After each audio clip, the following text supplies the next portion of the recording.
हमारी होने वाली थी। आज संडे है, संडे को तो आमतौर पर हमारी छुट्टियां रहा करेंगी। सिर्फ जो है कभी कभी जो है कभी एक्स्ट्रा क्लास के तौर पर, ताकि जो है कोई एक्स्ट्रा चीज आपको बतानी हो हमें, जो आप लोगों के काम आने वाली हो, वो जो है संडे में रखा करेंगे, ताकि हमारा कोर्स भी इफेक्ट ना हो और हमारी जो है नई चीजें जो है वो भी जो है इफेक्ट ना हो। तो आज जो क्लास है वो ये है कि फर्स्ट पेपर में क्या है और हमें कैसे उसको पढ़ना है। हमने जो है सेकंड पेपर के बारे में फर्स्ट डे गुफ्तगू की थी, जिसके अंदर पूरा सिलेबस हमने बताया था आप लोगों को, और ये बताया था कि कहाँ से कितने क्वेश्चन तकरीबन आते हैं और किस तरह के क्वेश्चंस आते हैं। तो आज जो हमारी गुफ्तगू होगी वो फर्स्ट पेपर के ताल्लुक से होगी। तो ये सिलेबस जो है ऑफिशियल है। ये जो सिलेबस है वो आमतौर पर यूजीसी नेट का भी है, और जो सेट के जो एग्जाम्स होते हैं वो भी तकरीबन सिलेबस सेम ही है। ठीक है।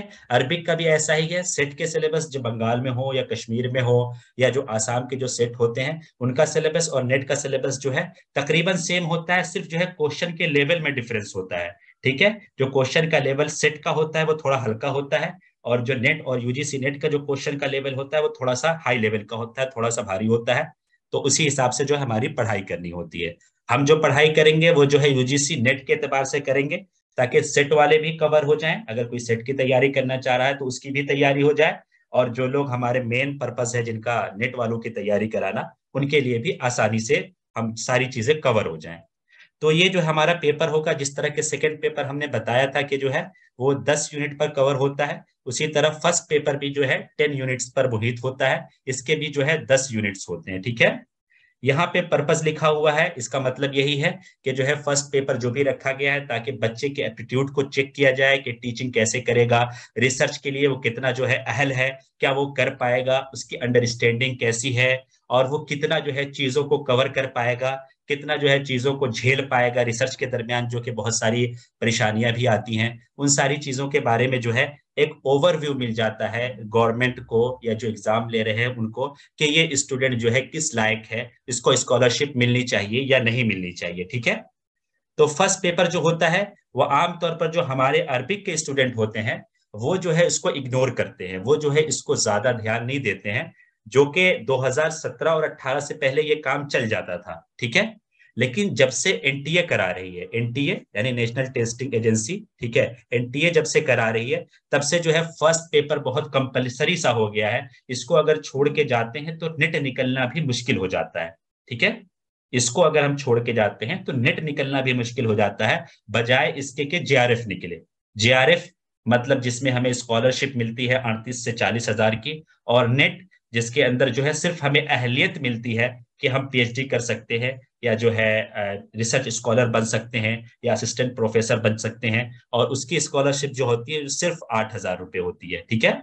और जो जेआरएफ की स्कॉलरशिप होती है वो कितनी होती है? 38 से 40 हजार रुपये होती है। ठीक है।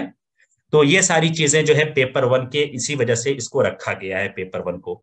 अब थोड़ा सा हम अगर आगे बढ़ें तो देखते हैं कि पेपर वन में सबसे पहला यूनिट जो हमारा है वो क्या है?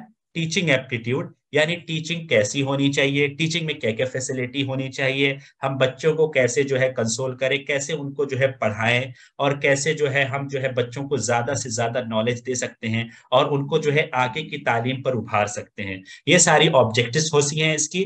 और जो है सादिक सर इसको थोड़ा सा और डिटेल में अगर बताना चाहेंगे तो बताएंगे। ठीक है। और टीचिंग कॉन्सेप्ट हो गए, ऑब्जेक्टिव के लेवल हो गए, ये सारी चीजें जो है फर्स्ट यूनिट में कवर की जाती है। ठीक है। उसके बाद जो है हम जो है सेकेंड यूनिट में जब आते हैं तो उसके बाद सेकेंड यूनिट जो हमारा होता है रिसर्च के ताल्लुक से होता है, जो कि हम जे नेट और जेआरएफ निकालने के बाद करते हैं। तो खास तौर से हम तो अरबिक के हैं, तो अरबिक में इस तरह के मेथड्स वगैरह यूज नहीं होते हैं। ये किसके लिए है? ये साइंस वालों के लिए। लेकिन जो है पढ़ना हमें भी पड़ेगा, क्योंकि हम जो है एग्जाम हमें भी देना है।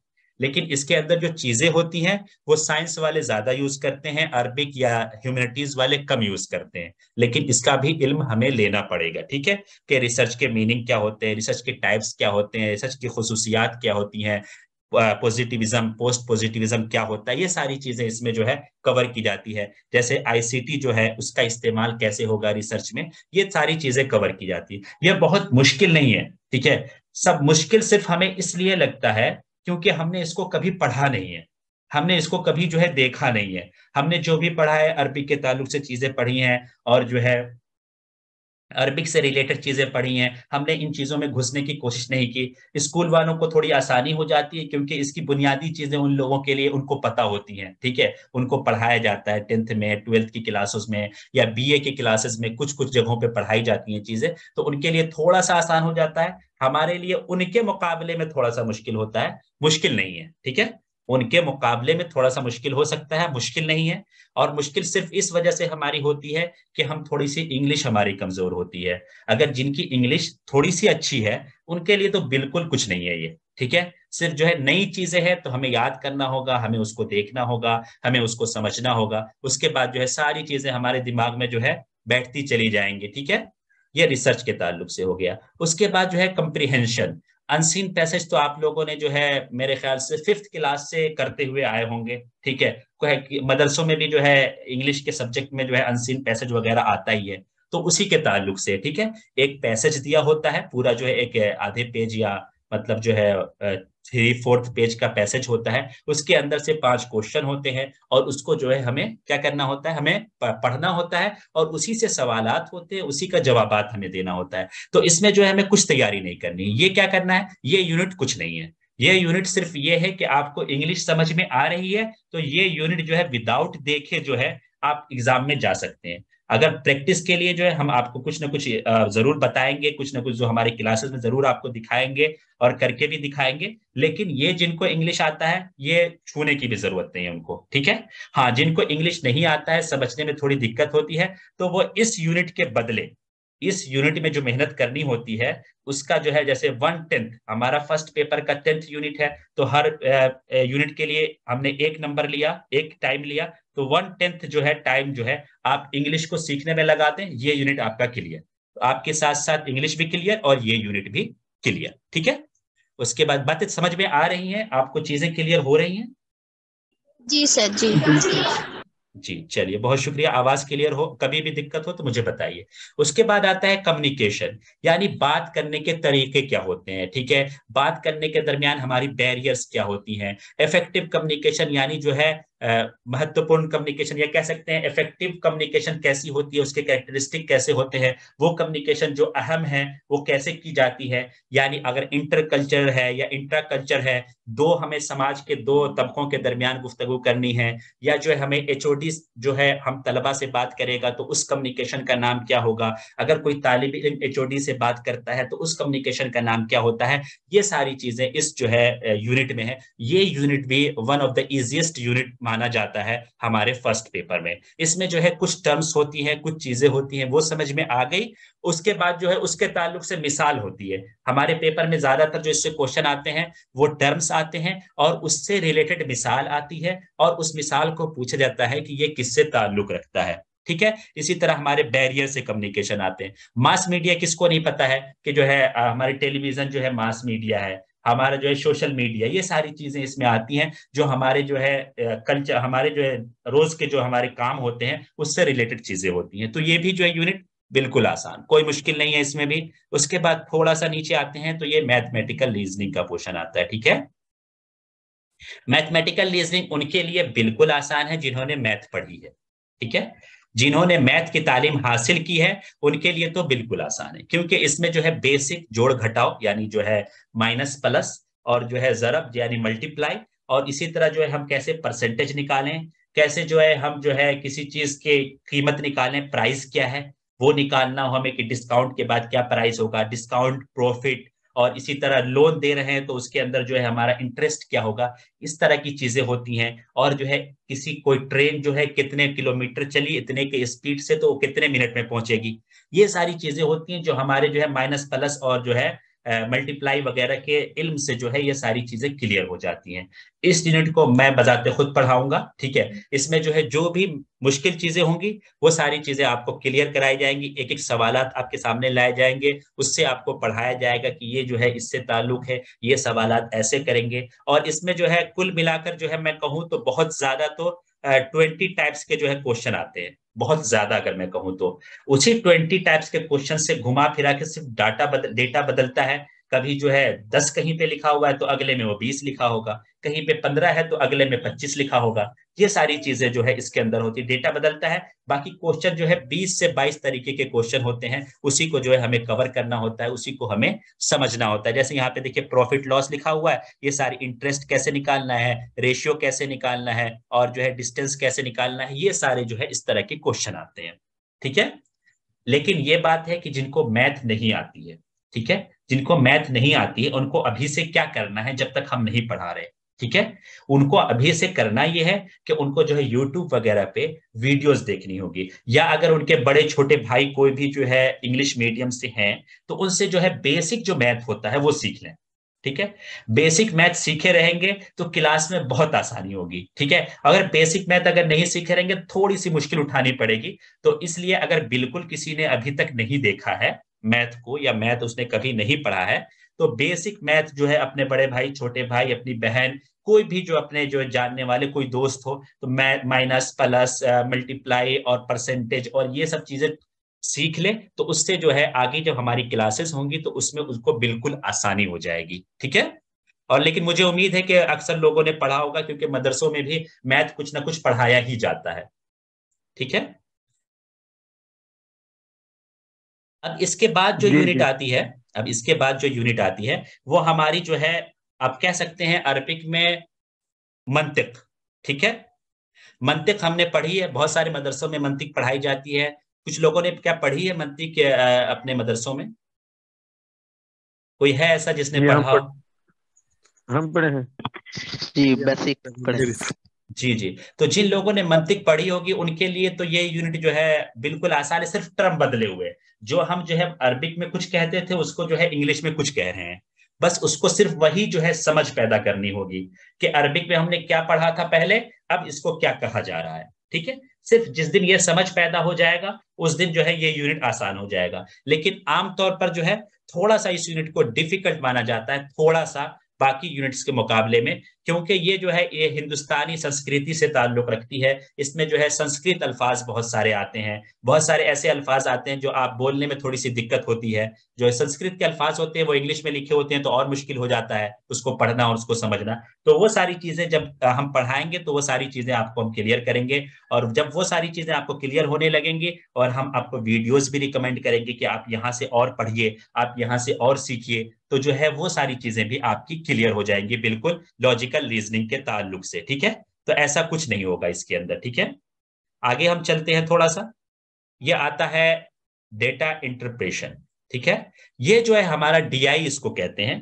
डीआई ये होता है कि एक हमारा चार्ट दिया होता है, ठीक है, एक चार्ट होता है, उसके अंदर जो है एक डेटा दिया होता है कि ये इस शहर में ये काम इतनी बार हुआ, इस मंथ में इतनी बार, इस ईयर में इतनी बार, या इस क्लास में इतने स्टूडेंट हैं, इतने लड़के हैं, इतनी लड़कियां हैं, इस फील्ड में हैं, या इस कॉलेज में जो है इतने सेक्शन है, इस तरह के जो है डाटे दिए होते हैं, डेटा दिया होता है तरतीब के साथ। उसके बाद जो है 5 क्वेश्चन होता है।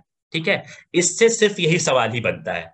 जैसे मैंने कहा ना कि मतलब जो है कंप्रीहेंशन वाला एक सवाल है, उसी तरह जो है इस ये वाला यूनिट है, कंप्रीहेंशन वाला यूनिट और ये वाला यूनिट। ठीक है, ये वाला यूनिट भी बिल्कुल आसान है, लेकिन हमारे जो है अरबिक के तलबा करते क्या है, सबसे बड़ी बेवकूफी हम लोगों से ये हो जाती है कि जो है हम डेटा इंटरप्रेशन को पहले मुश्किल समझ लेते हैं और उसको छोड़ देते हैं।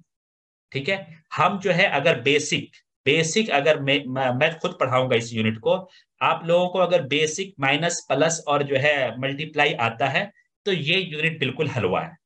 हाँ, लेकिन अगर आप जो है नहीं सीखना चाहेंगे, मतलब आपने ये पहले से दिमाग में बिठा लिया कि हमको ये यूनिट नहीं पढ़ना है, जैसे बास तलबा के जहन में पहले से बैठ जाता है। पिछले साल जो है हम लोग जो है पढ़ते थे, हम लोगों ने जो है फ्री डिस्कशन क्लासेस जो है तकरीबन 4 महीने चलाई थी, उसके अंदर बहुत सारे तलबा पढ़ते थे। सेकंड जो पेपर है उसमें सब हाजिर होते, लेकिन जिस दिन मैं कहता कि आज डेटा इंटरप्रेशन पढ़ना है, आधे से ज्यादा गायब हो जाते और मैसेज करते सर जो है आज जो है डेटा इंटरप्रेशन की हम क्लास नहीं करेंगे क्योंकि जो है ये हमें मुश्किल लगता है। मुश्किल क्यों लगता है? क्योंकि हमने कोशिश नहीं की होती है। ठीक है, जब मैं पढ़ाऊंगा इंशाल्लाह और आप लोगों को वीडियोस रिकमेंड करूंगा, उसके बाद ये इतना अच्छा और आसान हो जाएगा कि आप लोग जो है, जो लोग जो है इससे पहले तैयारी कर चुके होंगे, उन्होंने छोड़ा भी होगा तो आप उनसे कह सकते हैं कि आप हमारे लिए बहुत आसान था, आप क्यों छोड़े। ठीक है, इतना आसान हो जाएगा इंशाल्लाह। ये सिर्फ इसमें जो है माइनस प्लस मल्टीप्लाई वगैरह समझना होता है, वो जिस दिन समझ गए उसके बाद जो है इसकी सबसे बड़ी ये खासियत ये होती है, इसकी वर्डिंग समझनी होती है कि जो ये सवाल लिखा हुआ है उस सवाल का मतलब क्या है, उस सवाल से कहना क्या चाह रहा है। ठीक है, जिस दिन ये समझ में आने लगा उसमें दिक्कत तब हो जाती है जब हमारी इंग्लिश थोड़ी सी कमजोर होती है कि वो फोर कह रहा है तो फोर का मतलब क्या है, उसने ऑफ लगाया है इसके बाद तो इस ऑफ का मतलब क्या है। जब थोड़ा सा हम इंग्लिश में कमजोर होते हैं तो इससे जो है दिक्कत हो जाती है। लिहाजा मैं पहले से कहूंगा जिन लोगों की इंग्लिश कमजोर है, अभी हमें यूजीसी नेट का जो है क्या है, डेट शीट नहीं आई है, मतलब अगले एग्जाम के लिए डेट शीट नहीं आई है। अगले नेक्स्ट 2 महीने जिनकी भी कमजोर है, 2 महीने इंग्लिश की भी साथ साथ जो है कुछ क्लासेस ले कहीं से किसी से पढ़ें, तो उसके बाद उनके लिए फर्स्ट पेपर कुछ नहीं बचेगा। जो अरबिक वालों के लिए थोड़ा सा मुश्किल दिखता है, सिर्फ अरबिक वालों के लिए नहीं मैं कहना चाहता हूँ, अरबिक हो गए, उर्दू हो गए, इस्लामिक स्टडीज हो गए, यानी जिनका बैकग्राउंड जो है मदरसा होता है। लेकिन जो है जब आप थोड़ी सी इंग्लिश मजबूत कर लेंगे अपनी, तो उसके बाद ये पेपर भी आसान हो जाएगा। हमारे यहाँ तक कितने हो गए, 8 यूनिट हो गए। उसके बाद क्या है, आईसीटी का यूनिट है, यानी इंफॉर्मेशन एंड कम्युनिकेशन टेक्नोलॉजी। इससे तो आज के दौर में कोई भी किसी से ये चीज मख्फी नहीं, कंप्यूटर का यूज हर कोई जानता है, कंप्यूटर नहीं तो मोबाइल तो यूज कर ही रहा है।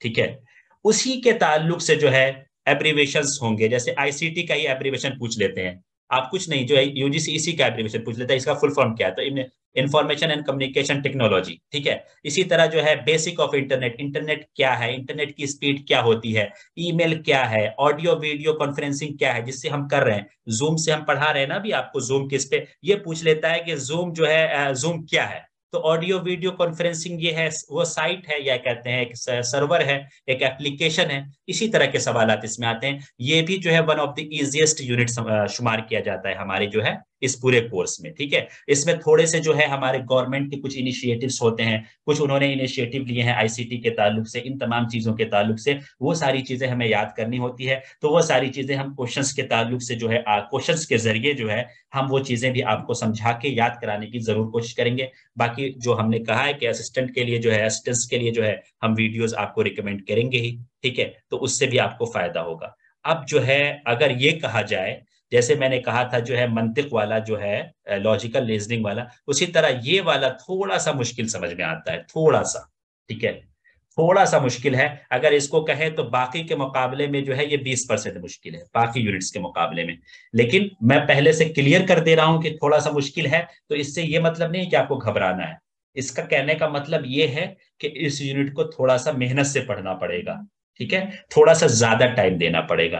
इसमें जो है हमारी साइंस के ताल्लुक से चीजें आती हैं, क्योंकि हमने साइंस बहुत ज्यादा पढ़ी नहीं होती है। सोलर क्या है, विंड क्या है, और इसमें याद करना पड़ता है बहुत सारी चीजें। सॉइल पोल्यूशन क्या है, नॉइस पोल्यूशन क्या है, वेस्ट क्या होता है, solid, liquid, bio bio bio chemical है, मेडिकल, हजार्डस और इलेक्ट्रॉनिक, ये तमाम चीजें जो है हमें याद करनी पड़ती है, ये तमाम चीजें हमें समझना पड़ता है। तो इसके ताल्लुक से भी है, चीजों को जितना आसान हम लोगों से हो पाएगा वो करके आपको पेश करने की कोशिश करेंगे। बाकी जो है आपकी जितनी मेहनत और हमारा जितना साथ आपका रहेगा हमारे साथ, वो जो है उतना अच्छा आपका पेपर इंशाल्लाह होगा, तैयारी उतनी अच्छी होगी। ठीक है, जैसे इन्वायरमेंटल प्रोटेक्शन एक्ट्स वगैरह जो बने हैं, बहुत सारे एक्ट्स बने हैं, हर साल बनते रहते हैं। जो आपके पेरिस सबमिट होता है, जिसमें हमारे जो है प्राइम मिनिस्टर साहब हमेशा देखते होंगे पेपरों में कि वहां गए, पेरिस में गए, कहाँ लंदन गए, वो तमाम चीजें जो है इसी में कवर होती हैं, वो तमाम चीजें इसी में आती हैं और इसी में जो है उन तमाम चीजों को कवर करना पड़ता है। लेकिन कुछ भी है, 5 क्वेश्चन आते हैं तो जो है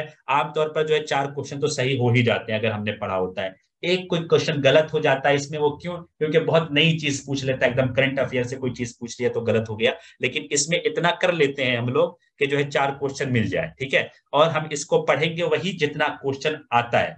ऐसे जो किताबों में अगर इस यूनिट को देखना चाहेंगे, जैसे केवीएस मदान वगैरह में यूनिट देखेंगे तो बहुत तवील और जो है बहुत डीपली बातें लिखी हुई हैं।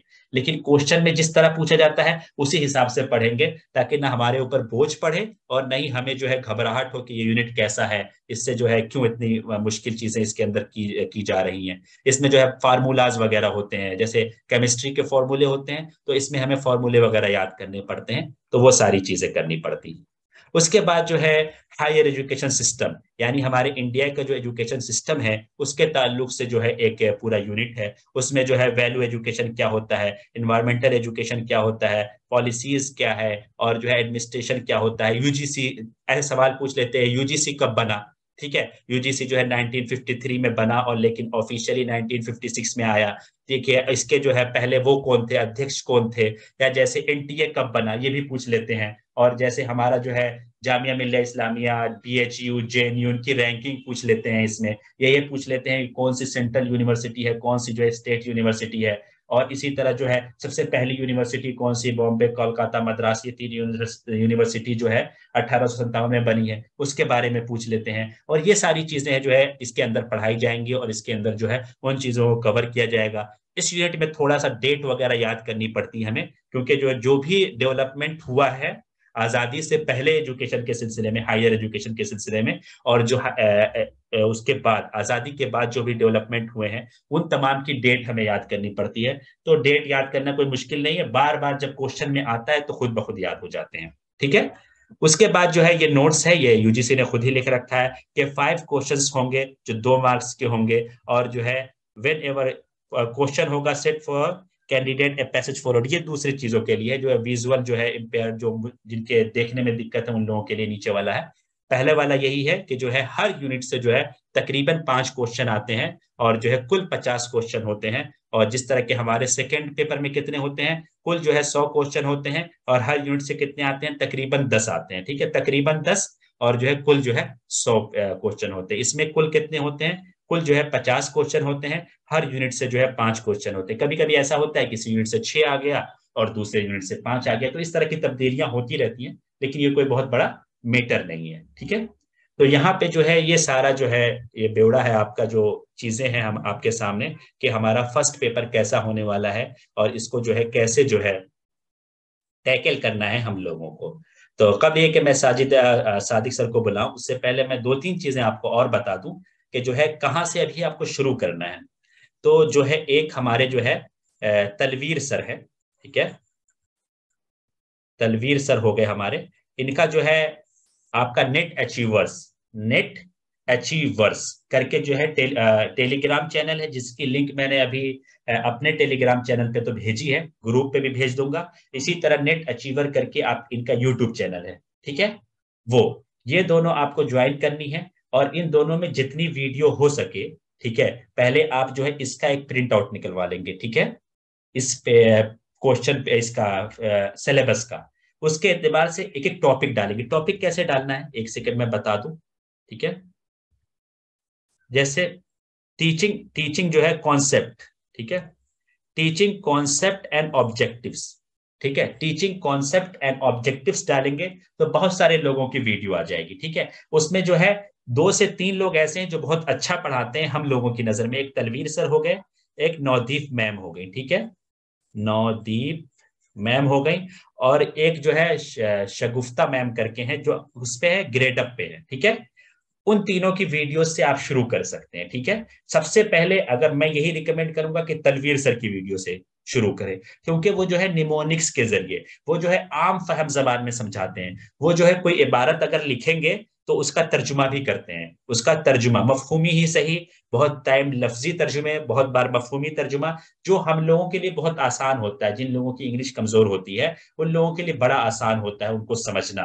ठीक है, और बहुत सारी चीजें जो है वो निमोनिक्स के जरिए समझाते हैं, तो उससे भी जो है हमें फायदा होता है याद करने में। तो तलवीर सर को आप पहले फॉलो कर सकते हैं। और दूसरी बात, सबसे पहले जो है आप लोग जो है अन अकेडमी पे ये हैं, अन अकेडमी डाउनलोड कर लें, और वहां पर इनकी जो है बहुत सारी फ्री क्लासेस हैं। हर टॉपिक पे इनके जो आप उसमें जाएंगे अन अकेडमी के अंदर, इनके जो है प्रोफाइल में जाएंगे तो बहुत ज्यादा इन्होंने फ्री क्लासेस ले रखी हैं, जो सारी रिकॉर्डेड वहां पे मौजूद होगी, तकरीबन हर टॉपिक पे मौजूद होगा। ठीक है, तो नोट्स जो है इसी से बनाना शुरू करें, तलवीर सर के अन अकेडमी पे मौजूद क्लासों से। जो जैसे नोट बनाना हो अगर फर्स्ट पेपर का, तो आप जो है ऐसी कॉपी रखें जो स्पाइरल हो, जो ऐसे ऐसे उसमें लगा होता है ना कॉपी के साइड में, जिसके बाद जो है उसको हम फोल्ड कर सकते हैं दोनों तरफ, उस तरह की कॉपी में बनाएं। और उसके अंदर जो है आप चीजों को लिखें, ताकि पेज अगर आगे पीछे करना हो, कभी जो है हमने किसी टॉपिक के लिए हमने 10 पेज चूज किया लेकिन वो 10 पेज में नहीं कवर हो रहा है, तो हम जो है उसके लिए 2 पेज और एक्स्ट्रा ऐड करना है, तो हमने पीछे से निकाल कर स्पाइरल खोला पीछे से निकालकर उसको 2 पेज और ऐड कर दिए, हमारा जो नोट जो है सीधा चल रहा है, उसमें कोई आगे पीछे नहीं होगा। तो हमेशा जो है कभी भी कॉम्पिटिटिव किसी भी एग्जाम की तैयारी करें तो स्पाइरल कॉपी का यूज करें, ताकि आपकी एक तरह की चीजें एक तरफ पे जमा हो, ठीक है, अलग अलग जगह पे जमा ना हो, ठीक है। इतनी बातें समझ में आ रही हैं, सारी चीजें क्लियर हो रही हैं आप लोगों को? जी सर। जी सर। बहुत तेज तो नहीं बोल रहा हूं मैं? नहीं सर, ठीक है वो। चलिए, तो स्पाइरल कॉपी यूज करेंगे नोट्स बनाने के लिए, ठीक है, ताकि जो है स्पाइरल कॉपी यूज करेंगे नोट्स बनाने के लिए, ताकि जो है आपको कभी भी ये लगे कि ये वाला पेज जो है हम जो है कहीं और पे अच्छा मिल गया है, तो उस वहां से उसको लिख सकें, ऐड करना हो शीट्स अगर उसमें ऐड करना हो तो ऐड कर सके, ठीक है। तो हम एक चीज स्पाइरल कॉपी, और दूसरी अन अकेडमी के अंदर इनकी क्लासेस हैं, आप टॉपिक वाइज जो है इनकी क्लासेस वहां से ले, फ्री क्लासेस है, पेड नहीं करना है, अभी पैसा नहीं देना है, ठीक है। पेड क्लासेस भी इनकी होती हैं, लेकिन इनका जो है फ्री क्लासेस इतनी मौजूद है कि अगर हम मेहनत से पढ़ना चाहें, ठीक है, तो जो है ये काफी होगा। और पेड क्लासेस का मतलब ये है कि मेरी तरह बात नहीं कर सकते आप, जैसे अभी आपने खोला माइक जो है बात किया, वो बात जो है हम वहां पे नहीं कर सकते, वहां सिर्फ मैसेजिंग के थ्रू बात कर सकते हैं। तो चाहे मैसेजिंग के थ्रू बात करें तो भी वो वाली जो फीलिंग पेड क्लासेस में भी वीडियो वाली ही फीलिंग आती है उनके, ठीक है। तो अगर हमारे पास जो है एक सहूलत मौजूद है कि हम विदाउट पे किए जो है इनकी बहुत सारी चीजों को ले सकते हैं, तो जो है हम पेड क्यों करेंगे, ठीक है। तो उसके लिए जो है आप जो है फ्री क्लासेस जितनी भी इनकी जो है स्पेशल क्लासेस के नाम से होती है, फ्री क्लासेस के नाम से होती है, तो इनके जो है प्रोफाइल में जाएंगे तो वो सारी चीजें आपको मिलेंगी, और टॉपिक वाइज आप जो है चीजों को जो है वहां से ले सकते हैं। और जो नेट अचीवर्स वाला जो टेलीग्राम ग्रुप है, टेलीग्राम जो ग्रुप है, वहां पे जो है बहुत सारे फाइल्स ये शेयर करते रहते हैं बहुत सारे टॉपिक पे, ठीक है, बहुत अच्छे सर है, बहुत सारे टॉपिक पे शेयर करते रहे, वहां से भी आप लोग डाउनलोड कर सकते हैं। इसी तरह जहां पे आप क्लासेस कर रहे हैं फ्री क्लासेस, वहीं पे साइड में जो है क्या आएगा, डाउनलोड डॉक्यूमेंट का आएगा, तो वहां से भी जो है उस क्लास की डॉक्यूमेंट भी डाउनलोड कर सकते हैं। लेकिन मैं मशवरा यही दूंगा कि अभी आप लोगों के पास टाइम है, तो अभी जो है आप लोग अपने नोट्स बनाएं, क्योंकि जो अपने नोट्स होते हैं उससे चीजें जितनी याद रहती हैं वो पीडीएफ से याद नहीं रहती हैं, ठीक है। अपने नोट्स अभी बनाएं, ठीक है। और जो है अरबिक वाले में इसीलिए जो है बहुत सारी जगह मैं खाली छोड़ूंगा ताकि उसमें आप अपना भी लिख सकें, ठीक है। तो इसके लिए फर्स्ट पेपर के लिए अभी अपने नोट्स आप बना सकते हैं, अगर आपने नेक्स्ट 2 मंथ भी अगर मेहनत से जो है फर्स्ट पेपर के लिए रोज 2 घंटे दे दिए, 2 महीने, नेक्स्ट 2 मंथ्स, अगर आपने फर्स्ट पेपर के लिए 2 घंटे दे दिए, 2 आवर्स दे दिए, तो जो है आपके बहुत सारी चीजें आपकी क्लियर हो जाएंगी, और वो डर खत्म हो जाएगा जो आपने कभी ना कभी किसी से सुना होगा जो यूजीसी की तैयारी कर रहा हो कि फर्स्ट पेपर बहुत मुश्किल है, इसमें पता नहीं कैसे सवालात पूछ लेते हैं, कुछ समझ में नहीं आता है, वो सारा डर खत्म हो जाएगा। वो डर इसलिए होता है क्योंकि हमने जो है दिल से तैयारी नहीं की होती है फर्स्ट पेपर की, जिस तरह से जो है हम सेकंड पेपर की तैयारी करते हैं, ठीक है। तो मैं यही कहूंगा कि जो है वहां से जो है आप वीडियोस लें, उसको देखें, और जो है उससे नोट्स बनाएं, ठीक है। जब ये चीजें हो जाएंगी, जब तलवीर सर की चीजें आपको समझ में आने लगेंगी, तो फिर जो है नेक्स्ट स्टेप जो है थोड़ा सा डिटेल में जो है हमारी मैम नौदीफ मैम पढ़ाती हैं, उनका जो है थोड़ा और डिटेल में होता है। अब ग्रेड अप पे जो है एक शगुफ्ता मैम है, एक और मैम है, मुझे याद नहीं आ रहा नाम, वो सारी लिंक मैं शेयर कर दूंगा, वहां से जो है आप सीख सकते हैं। लेकिन एक बात बहुत अच्छे से मैं बता दूं, शुरू के जो 1 वीक्स आपके होने वाले हैं, अगर आप तैयारी करना शुरू करेंगे फर्स्ट पेपर की, तो आपको बहुत मतलब बोरिंग सा फील होगा, क्योंकि आपने चीजें पढ़ी नहीं होंगी ना, हर चीज आपको लिखनी पड़ेगी, हर चीज आपको करना पड़ेगा, हर चीज आपको आपको लिखना पड़ेगा, हर चीज आपको नहीं लगेगी। जब हर चीज नहीं लगती है तो इंसान बोर होने लगता है। लेकिन हमें क्या करना है, हमें जीआरएफ निकालना है, जीआरएफ निकालना है तो कुछ तो खोना पड़ेगा ना। अब ऐसा तो नहीं है कि मतलब जो है हम अपने कंफर्ट जोन में रहकर जो है हम जो है जीआरएफ ले पाए, अगर कंफर्ट जोन में जीआरएफ निकलता तो इतनी मेहनत लोग क्यों करते, ठीक है। कोई भी कम्पिटिटिव एग्जाम अगर कंफर्ट जोन में निकल जाता तो लोग जो है बच्चे जो है अपने घरों से दूर जो है कई कई महीने जो है रहते हैं और वहां तैयारी करते हैं, और जो है वहां जो है खाने का ना पता होता है सही से, न पीने का पता होता है, न सोने का पता होता है, क्योंकि कम्पिटिटिव एग्जाम का मतलब ही होता है कि अपने कंफर्ट जोन से आपको निकल जाना है। तो कंफर्ट जोन में रह के जो है बड़ा मुश्किल लगेगा। जिस दिन आपने सोच लिया कि मुझे ये वाला पोर्शन करना है और इसको करे बगैर मुझे नहीं सोना है, ठीक है, तो उस दिन से जो है आपकी तैयारी अच्छी होने लगेगी, आपको मजा आने लगेगा। जब भी आप कभी जो है बोर होने लगे तो अपने आप को कहें कि मुझे जो है जीआरएफ लेना है, और जीआरएफ लेना है तो मुझे जो है नींदें भी कुर्बान करनी पड़ेगी, अपनी सहूलतें भी कुर्बान करनी पड़ेगी, अपनी खुशियां भी दबानी पड़ेगी अभी के लिए, ताकि बाद में जो है हम उसको अच्छे से जो है एक्सप्रेस कर सके। ठीक है, तो थोड़ी सी मेहनत करनी पड़ेगी, थोड़ा सा जो है अपना जो है जिगर लगाना पड़ेगा आपको, थोड़ा सा टाइम देना पड़ेगा, टाइम मैनेज करना पड़ेगा कि हम जो है अगर सुबह 7 बजे उठते थे तो अब 6 बजे उठे, अगर जो है हम दोपहर में 2 घंटे सोते थे तो अब जो है आधा घंटा कम सोएं, अगर रात में जो है हम जो है 10 बजे जो है पढ़ाई बंद कर देते थे तो 1 घंटा उसको एक्सटेंड कर लें कि 11 बजे तक हम पढ़ेंगे। तो इस तरह करके जो है अपने आप को जो है कंफर्ट जोन से जाकर ले जाकर जो है एग्जाम जोन में ले जाएंगे। जब एग्जाम जोन में पहुंच गए, जब आपको मजा आने लगा, तो फिर तो जो है ये एग्जाम कुछ भी नहीं है। ठीक है, कुछ भी नहीं है। ठीक है, वही यही सब चीजें हमें करनी होती हैं। उसके बाद जो है वही बच्चे जो कामयाब कामयाब कब होते हैं, जब इन सब चीजों से वो लैस हो जाते हैं, और वही जो हिम्मत हार जाते हैं बीच में, जब वो ये सोचने लगते हैं कि यार बहुत मुश्किल है, अब रहने दो, फर्स्ट पेपर छोड़ देते हैं, सेकंड पेपर देख लेंगे, सेकंड पेपर में हम 100 नंबर ले आएंगे, और फर्स्ट पेपर में अगर 10-15 भी आ गया तो 115 पे जीआरएफ हो जाएगा। तो ये भूल जाइए, सेकंड पेपर में अभी तक किसी का 100 नंबर नहीं आया है। पूरी जो हिस्ट्री में जब जो है बहुत आसान पेपर होता था, बहुत आसान, अब के मुकाबले में बहुत आसान होता था, उस टाइम भी जो है 100 में 100 किसी का नहीं आया, और अभी तक किसी का नहीं आया है 100 में 100। जो है 90 अगर कोई पहुंच जाता है सेकंड पेपर में तो जो है वो बहुत बड़ा है, बहुत ज्यादा उसने पढ़ा है।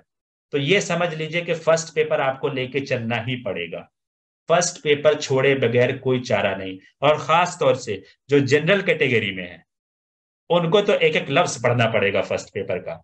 ठीक है, और लेकिन जो है हमें जो है मायूस नहीं होना है, हमें जो है चीजों को आसानी के साथ जो है बिल्कुल जो है खेलते कूदते निकाल देना है। 6 महीने अगर हमने खेलते कूदते भी अच्छे से पढ़ाई कर ली, ऐसा भी नहीं कि बिल्कुल घर में बंद हो जाना है, भाई अब कुछ करना ही नहीं है, अब बाहर निकलना ही नहीं है, ऐसा भी नहीं। अपना जो है टाइम सिर्फ थोड़ा सा मैनेज करेंगे, बाकी चीजें सब क्लियर हो जाएंगी। ठीक है ना, बाकी चीजें समझ में आ गई, मेरी सारी बातें आपको क्लियर हो गई। फर्स्ट पेपर के ताल्लुक से कोई डाउट रहा आपको, कोई भी चीज ऐसी? जी ना।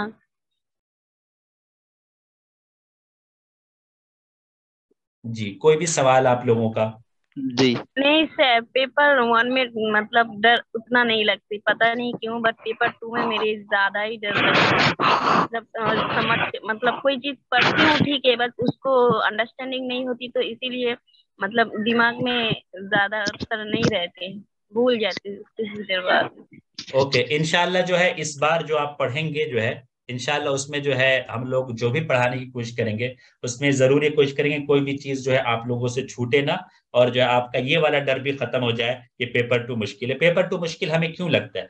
पेपर 1 मुश्किल क्यों लगता है? क्योंकि हमारी इंग्लिश कमजोर होती है। और पेपर 2 क्यों मुश्किल लगता है? क्योंकि हमारी अरबिक कमजोर होती है। बस खेल जो है लैंग्वेज का है। ठीक है, अगर वही आपकी अरबिक अच्छी है, हसन जय्यात आप खुद से समझ लेते हैं, ठीक है, पढ़कर, तो वो क्यों मुश्किल लगेगी वो चीज? जब हमें कोई चीज समझ में आ रही है तो वो चीज क्यों मुश्किल लगेगी?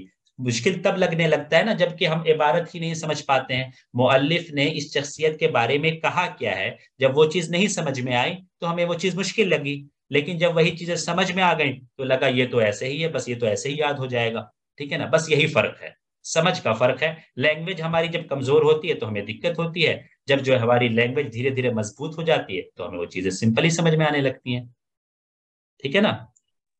जी सर, मेरा एक क्वेश्चन था। जी जी, बताइए। जी, मैं कह रहा था फर्स्ट पेपर के सिलसिले में कि यानी हम जब कोई टॉपिक यूट्यूब में सर्च करेंगे तो बहुत सारा वीडियोस आएंगे, तो आप अगर रिकमेंड करते हैं, हम कहीं बेसिक से कौन सा देखना मेरे लिए हमारे लिए अच्छा हो, यानी पहले ये सर वीडियो देखें जो उसके बाद ये प्लेलिस्ट हो वीडियो, ना, प्लेलिस्ट क्योंकि आप उसमें बहुत रिकमेंड से कर आप। दीजिए। जी जी, आपकी बात तो मुझे समझ में आई अब्दुल्ला साहब, उसके बाद जिन्होंने बोला वो मुझे नहीं समझ में आया। मैं ये कह रहा हूँ सर कि प्लेलिस्ट पूरी भेज दीजिए, लिंक प्लेलिस्ट की।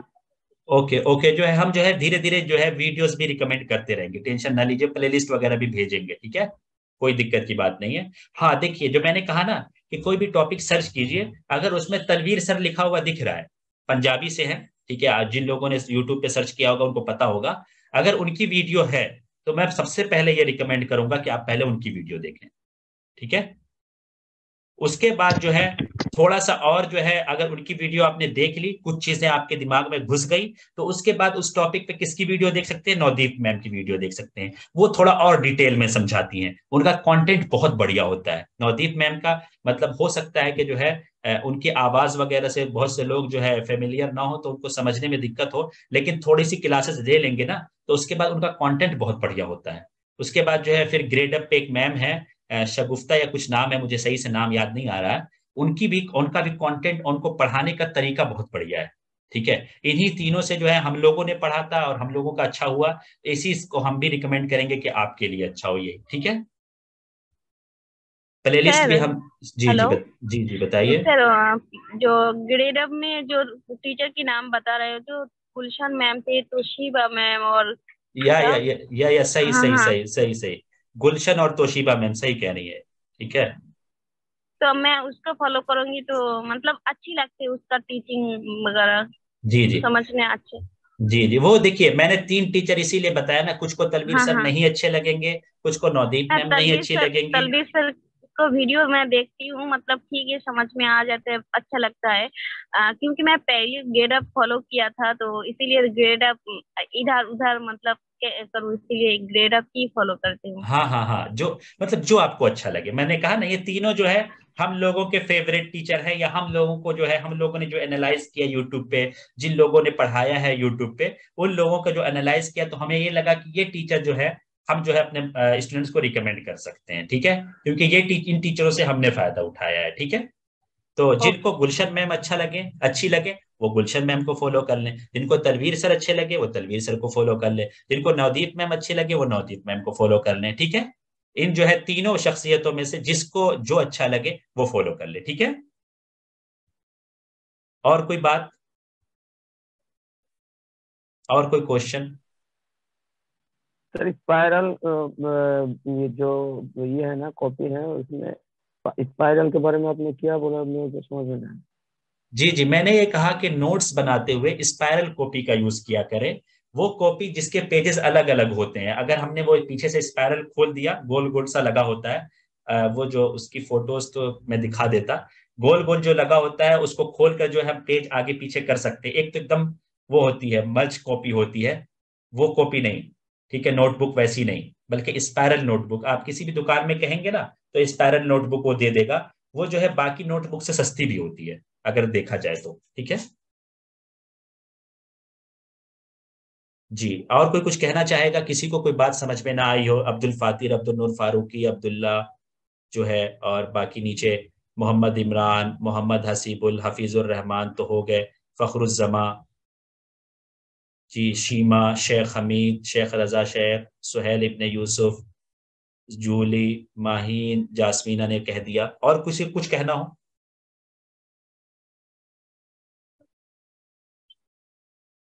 नहीं, मुझे ऐसा लग रहा है कि सभी को बातें समझ में आ गई। किसी को ऐसा तो नहीं लगा कि पेपर वन बहुत मुश्किल है मेरे समझाने के बाद? कोई ऐसा बंदा जिसको लगा हो मुश्किल है? सर मुश्किल रहेगा तो चैलेंजेस का तो सामना करना ही है ना, मुश्किल है तो अच्छी बात है, हम फेस करेंगे। जी, लेकिन इंशाल्लाह मुश्किल नहीं है। चलिए, चलिए, और कोई है मतलब, कोई भी मतलब जो है जिसे लग रहा हो, ताकि हम। जी, मुबशिरा इस्माइल, आई थिंक नाम यही है। जी जी, जी सर। सर ये पूछ रही थी कि पेपर वन की क्लासेस कब से होगी? इंशाल्लाह जो है 1-2 यूनिट पहले पेपर टू के खत्म हो जाए। हमने इसीलिए जो है पेपर वन आपको बता दे रहे हैं, ताकि आपका बेस थोड़ा सा क्लियर हो जाए, पहले से आप थोड़ा सा पढ़े रहें। ठीक है, पेपर टू का कुछ ना कुछ आपने पढ़ा होता है। पेपर टू का जो जिस भी कॉलेज या यूनिवर्सिटी से बीए एमए किया है, तो कुछ ना कुछ चीजें आपकी पढ़ी होती हैं, तो आपको यहाँ पे समझ जी में आती है चीजें। ठीक है, इसी तरह पेपर वन की जी कुछ चीजें आप पढ़ के आएंगे, तो जो है यहाँ पे क्लियर होगा जो हम बताएंगे। ठीक है, जी सर। जब लगेगा कि आप लोगों का बेस थोड़ा सा हो गया है, आप लोगों को थोड़ी सी चीजें आ गई हैं, तो जो है हम उसको शुरू कर देंगे पेपर फर्स्ट को। ठीक है जी सर। जी, चलिए, बहुत अच्छा। जी, सादिक सर आप यहाँ पे हैं? पेपर फर्स्ट का आप पहले कौन सा यूनिट पढ़ाओगे?